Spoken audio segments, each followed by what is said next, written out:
going back to being homeschooled, you said you grew up in a really religious house.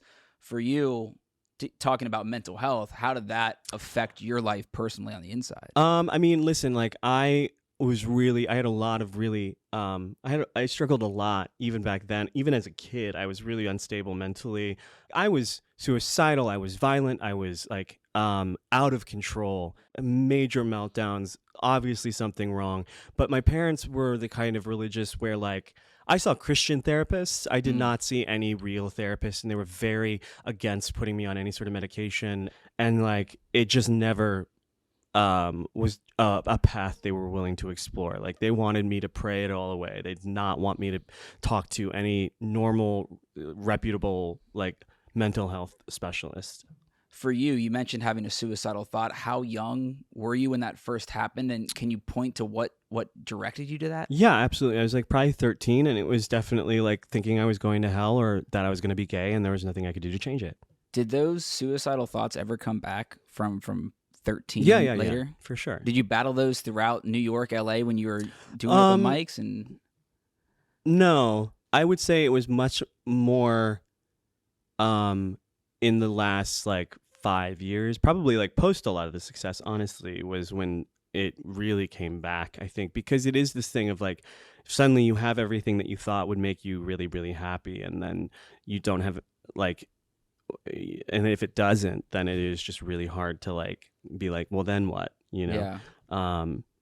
So yeah, it's pretty tough in that regard. For you, what made you flip that switch to ask? Because you've been very, very open about your mental health, struggling with being bipolar, your anxiety, depression, I think was a newer thing for you to feel.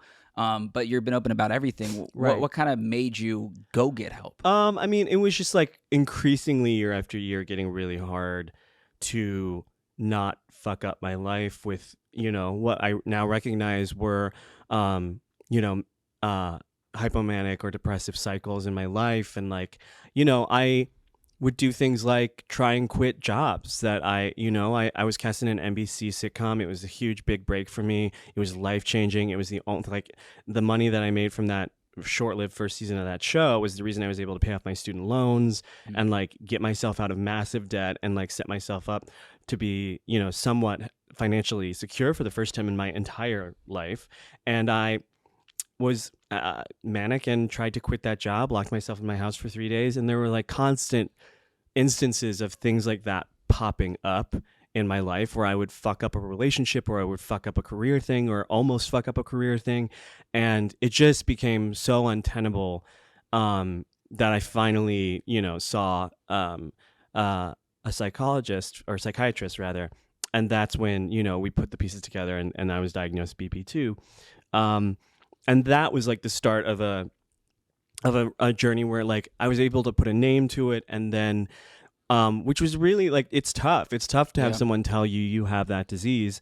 It's not something that you want to admit or have or deal with, but I'm so much better off having you know, a word for it than before. So in your 30s, you go to therapy for the first time, learn that you are struggling with bipolar, with the anxiety, but you're having success in your career. And that's the thing that's not funny. Like, I think I just go to that word because you're a comedian, but it's strange from the outside. People would think you're happy. I mean, I've had Terry Crews, Kate Flannery, a lot of actors and musicians on this show where they say the same thing. They get to a point, they get that break, but they're almost breaking on the inside without anyone knowing. Yeah.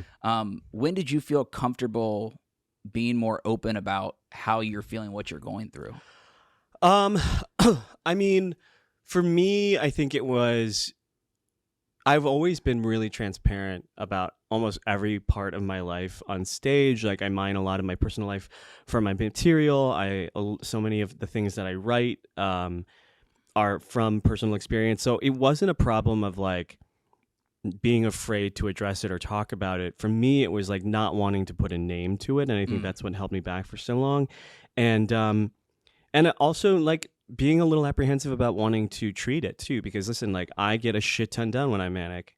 I feel great. I feel the best version of myself. I'm charismatic, but I'm also deeply out of control, and something can set me off and like trigger me into doing something crazy, like try to quit a job that is really life-changing and important and like fuck up my life in some way. So I think it was like, as I got more stable career wise and had more money and had more freedom and wasn't grinding out in the same way that I was for most of my 20s and early 30s, like it just became harder to ignore.